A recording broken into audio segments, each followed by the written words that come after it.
Hey guys, and welcome to Wednesday.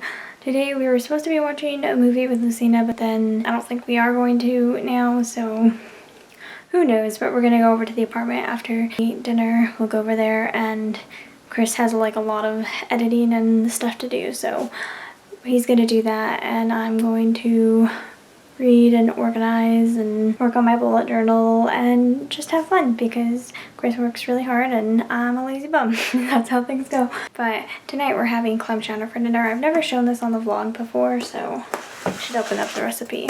Clam chowder, it's one of my favorite meals, and it's like really fast and easy to make.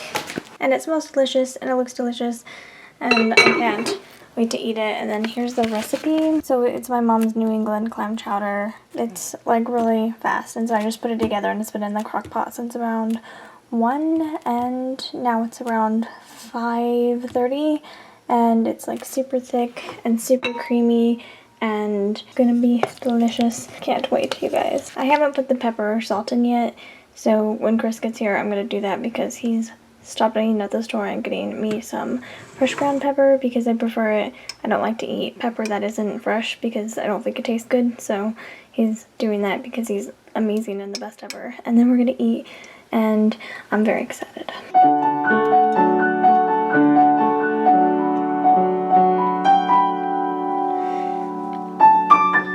You guys, this F won't lift back up. So I always have to like skip in the middle of the song up to an octave higher.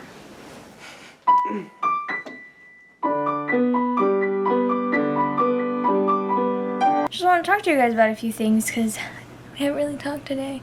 So dinner was amazing. I mean, it wasn't absolutely amazing, but it was really, really good. And we had it with these like French bread roll things. They're like, oh gosh, I don't even know how to show you. They're about like this big, and they're a little bit longer than half my hand. So imagine a roll, like a French bread roll thing.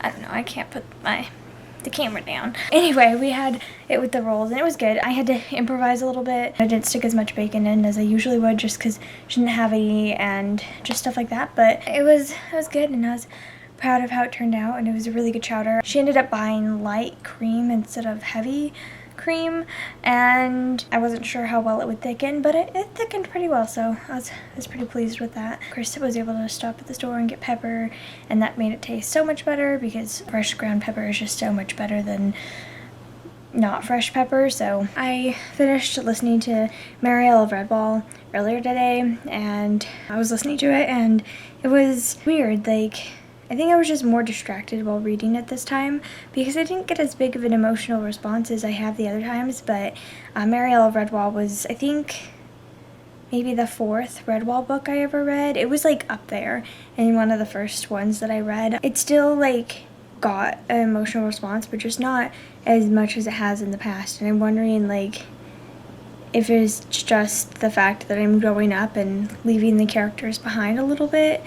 And that kind of concerns me, and I don't know how to feel about that. I don't know how to feel about not enjoying the book as much as I have the other times. And it might have just been the mood I was in when I read this book, because I took like a month break in between the first like 2/3 and the last third, and I think that might have been part of it as well, that I just had such a big break in between where it's never taken me that long to read a Redwall book before. I usually go through them in 1 to 3 days, depending on the book or whatever. The most it's taken me is a week to get through a Redwall book, but it's usually one or 2 days, depending. When I was in school, especially when I was growing up, is I would do my schoolwork in the morning or whatever, and then the afternoon. Redwall books are about 11 hours long, so I'd like listen to the first like 5 hours in the afternoon and night, and then the next day I'd listen to the other 5 hours. But on special days when I got my stuff done super early or whatever, like the first time I listened to Ella of Redwall, I listened to it in one sitting straight, and I walked around in my backyard for 10 hours in a day, probably taking a little break to eat or whatever, but I walked around all day and just devoured the book and absolutely loved it. And I'm starting to realize as I get older that these books, they do have really good diversity in a lot of ways. Like the gender roles in these books are really great, where the book is not based about romantic relationships. It's based on relationships that are friendship relationships. And if other relationships happen from that, that is great and really sweet or whatever. But it's all about being friends and stuff. And, like, I just feel like that's so much more important. And so, like, that's one thing. But also, it's never... You don't care if the character is male or female.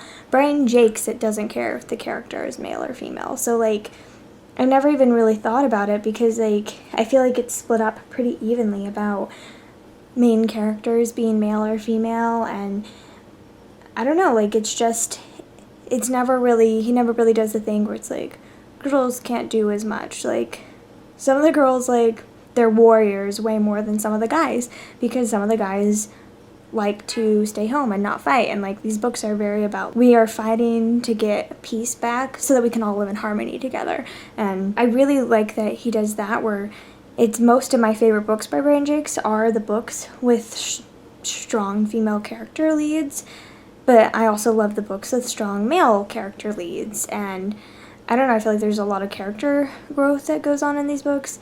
At the same time, he's very black and white on what's good and bad, and sometimes that can be a good thing, but at other times that can be just so wrong, where it's like it's almost like he says, like, it is within the nature of some people to be evil, and it's like almost like they don't have a chance to be good. I feel like a good example of this is Outcast of Redwall, where he doesn't give you, like, the character almost doesn't have the choice to be good, even if he wanted to, because it's in his nature to be evil, because the main character in that book is like a stoat or something, or a ferret or whatever. He's one of the bad characters, and so since he's a bad character, he's one of the bad guys. Even though he's brought up in a good environment, he still turns bad, and that bothers me, where there's this character in this that is a scorpion, and you don't really get to see its perspective at all. It doesn't really talk at all. I don't think it talks at all. But it's an evil creature just because it's a scorpion, because of the type of person it is, the race it comes from, I guess the culture it comes from. It's bad, and I don't like that. There are good animals and bad animals, and that's kind of like a period. Like, it's just chopped right in the middle, and there is no crossover, and that's what frustrates me about these books. And I feel like I'm starting to see that more as I get older. And these books did teach me a bunch of, like, really great principles when I was younger, but I feel like I'm seeing that more as I get older, that they just, sometimes they're just a little too, like, it's almost like people can't get better if they want to. It's like saying it's in somebody's nature to act a certain way, and I don't think that's true. I think people can be good people regardless of their upbringing, or regardless of what their parents do, or what society would expect somebody to do, and that just frustrates me. So anyway, that was a really long rant about Redwall, but on the other hand, I wanted to mention I've been listening to Ella Enchanted, and I was going to pull it up on my phone, but there we go. I've been listening to Ella Enchanted, and this book is wonderful. I haven't read it in several years, and I didn't realize how great this book was. I mean, I love this book. I've read it well over 20 times. It's one of the first books that I remember reading when I was young that really I was just sucked to. I feel like this might have been the first book that ever happened with, the first book I ever got obsessed with, and I was already an avid reader at that point, and my sister was listening to it from the library, and she was on the 5th CD, which was the last CD, and she was listening to it, and I decided to sleep in her bed that night for some reason. I don't know why. We would occasionally sleep together, but this was one of the nights, and, like, I crawled in bed with her, and I started listening to it with her, so I was spoiling myself for the end, but I don't know, I didn't really care, and I listened to it, and I got to the end, and she had fallen asleep. She passed out, like, in the middle of the CD. I stayed up and listened to the rest of the CD, and I was just, like, so, like, hooked. I was like, whoa, that was so good. I loved the ending of it. And then from there, I listened to the beginning, and I've listened to it so many times since. This book is better than I realized it was. Like, I feel like some books, like Redwall, in certain ways, it wasn't standing up to the test of time, where Redwall is still my favorite series. Redwall is still something that I will always love and come back to, and something that I want my children reading or whatever. It taught me really good principles when I was growing up. It showed me about really heroic characters, and the reason why they're so good is that they're doing everything for somebody else. Usually it's always about helping other people and putting other people's needs above yours, and I think that is fantastic, and that is such a great message. But sometimes things don't quite hold up. And also with Brian Jakes, there's a ton of detail in his books, like really great descriptions. I usually hate that, and I love that in Brian Jakes' books. I think he's a wonderful author. I think he paints really vivid stories, and I think he makes really great characters.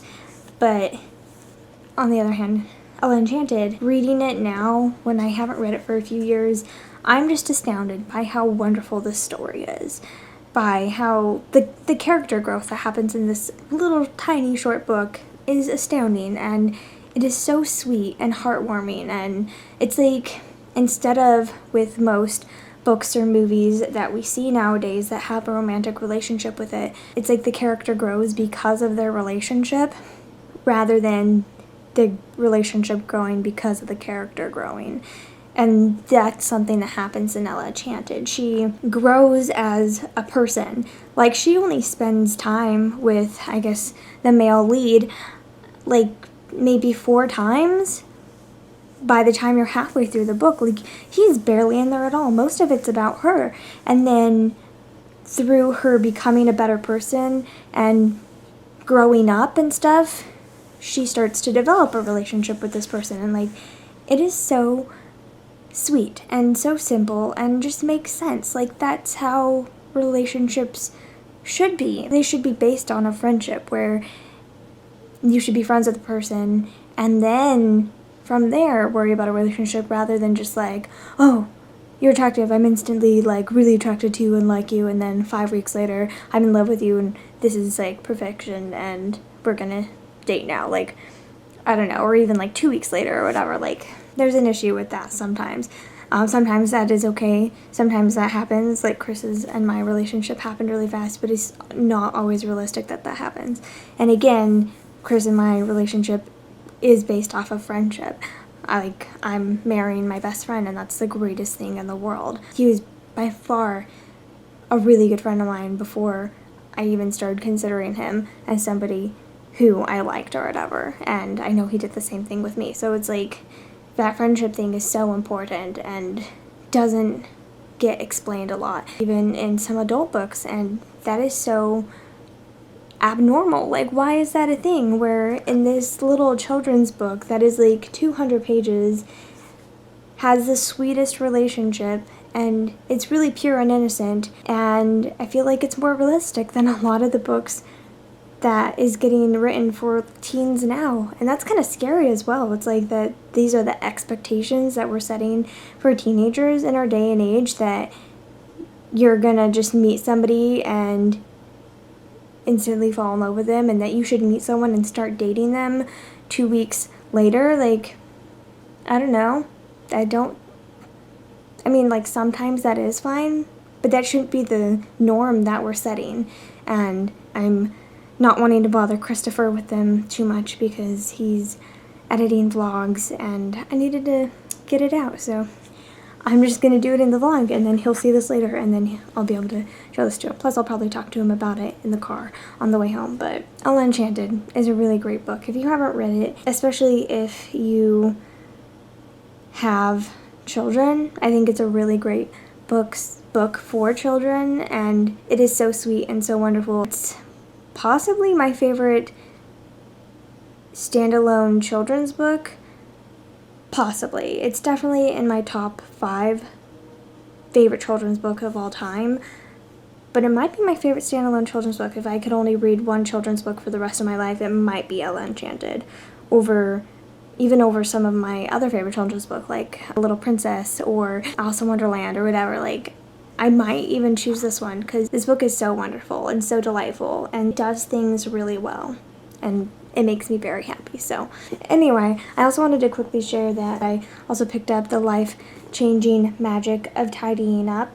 And this is by Marie Kondo, and it's a book about decluttering your life, and it's just a book that I've been wanting to read for a while. I can see that I have some issues with hoarding stuff sometimes, which I think stemmed from me being the youngest child and never really getting bought anything new for myself, where it's everything were hand-me-downs, and so I tended to hoard the stuff that was given to me a lot, and I shouldn't have, and I should have been better at throwing it out, but it's a habit that I developed when I was very young, and I'm seeing it, and I'm trying to get better at throwing out the things that I don't need, that I don't use, that I don't love, because I want to get to the point where I love everything that I own, because why wouldn't you want to love everything that you own? So this, I don't want to apply to books. I don't want to declutter my books. Don't you guys worry. Maybe in the future for some books I will possibly throw some out, but I mean not throw them out, but like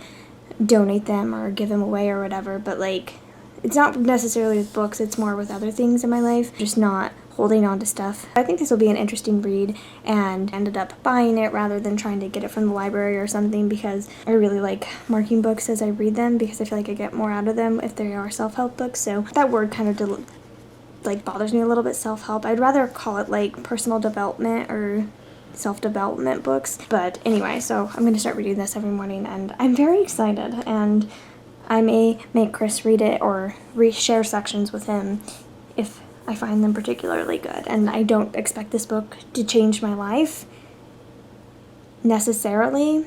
I'm not expecting that of it, but I think it's a good way to get some tips and stuff, because I want to get more ideas about how to do it or whatever. So anyway, now that that's all said and done, I'm going to force Chris to take me home, because he went to sleep very late last night, and so did I, because we were having so many issues with buying our honeymoon stuff, and it's ridiculous. So we're going to head home now, and he's going to take me back to the house, and then he's probably going to come back here and work on vlogs if I know him in the slightest.